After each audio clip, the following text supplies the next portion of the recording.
Hello, welcome. We're going to talk about how to beat burnout and learn to thrive. Everyone seems burnt out, so let's give you 5 really simple ways that you can beat it and you can learn to thrive.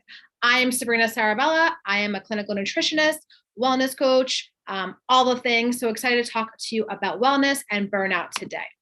So 5 strategies. Let's talk about first one, stress management. So if we're burned out all the time, we are doing overly things, we're not sleeping, we're not doing all these things, we're running ourselves ragged, working so much, taking care of the family, taking care of everything. We want to manage our stress. We will never get away with stress, but we want to learn how to manage it. And how do we do that? Meditation, breath work, maybe some yoga, exercise, leisure walking. These are some of my favorite stress management tools. Everyone is different. You can do anything you want, but what you want to do is start to lower that cortisol. What cortisol is, that stress-inducing hormone, the stress hormone. We want to lower cortisol on the body so we're able to relax and not feel so burned out and stressed all the time. So we do that through some management principles. Again, we're not going to get rid of stress. We'll never get rid of stress. What we can do is manage it. Breathing just for a few moments, meditating. You don't have to be sitting there for a long time. It can just be very simple. Using that breath, inhaling and exhaling through your nose just for a few moments and keeping that movement. I also love that leisure walking. Really just get up in the morning, go take a nice walk, a walk after dinner, really helps.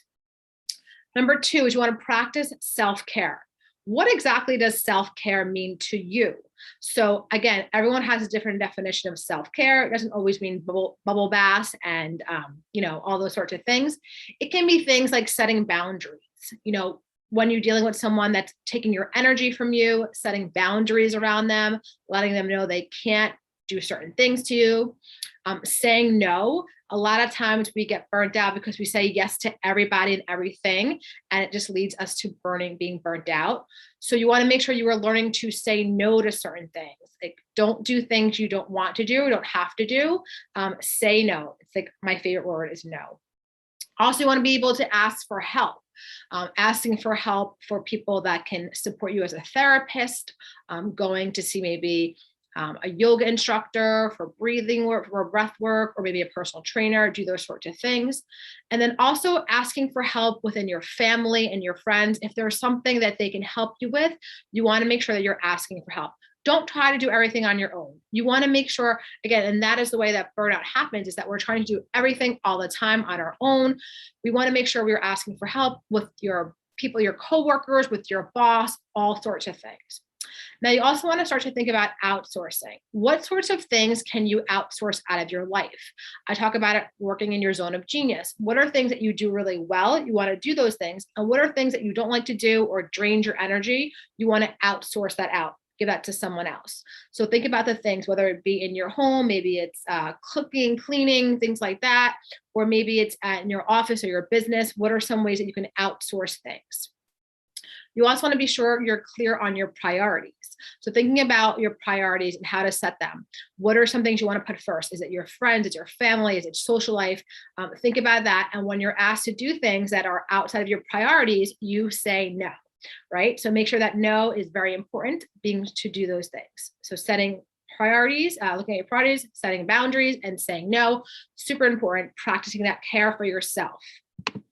Healthy habits. You want to start to institute healthy habits into your life. That is exercise daily. You want to keep that body moving every day. Exercise helps to lower cortisol. It helps your mood. It helps a million different things in your body. So making sure that you are exercising daily. Eating healthy, make sure you're nourishing your body with healthy foods, lean proteins, healthy carbohydrates, vegetables, fruits, all things healthy fats. Those are really good for you. Those help to nourish your body. You're able to support your body. Again, when you're feeling burnt out or you're burning yourself out, you want to make sure you're continuing to eat. Don't skip those meals. Don't put yourself last. Again, you put yourself first. Healthy habits come first. And getting good sleep. That is so important with your burnout. If you're not getting good sleep, you're going to be cranky in the morning. You're not going to be able to get things done. You're not going to be able to think straight. And you're going to continue to, we call it burn the candle at both ends, or continue to suffer from that burnout. So make sure you have habits in place for healthy sleep, getting to bed at a certain time, getting off electronics, keeping the room super dark, All those sorts of things that help you. Maybe taking journaling before you go to sleep, meditating, something to like lower your cortisol, get you relaxed at night and able to sleep through the night. So making sure you take a look at your sleep habits and get those in line to help manage your burnout. And managing your time. You want to make sure you take work breaks throughout your day. It's the power of full engagement. If you read the book, it's super important, is that we can only work for certain periods of times. We're super productive for about 45 minutes, 50 minutes, and then we need some kind of break time. And then we become productive again. So make sure you're scheduling those times in. You're walking away from your desk to eat lunch. You're getting up. You're closing the computer at a certain time at night. You want to make sure that you are really managing your time and you're not overworking yourself. That's what happens. We burn ourselves. We're constantly working, and then we're taking care of the family and the friends and cooking dinner and exercising, all these things. We are burnt out. We are exhausted. So make sure that you are taking time to schedule those work breaks. You're also scheduling downtime, whether it be on the weekends or at night or whatever it is. You want time that you're not looking at your computer at all. You're not looking at your emails. You're getting rid of that phone for it. They're taking time to downtime. Maybe just sit around and do nothing.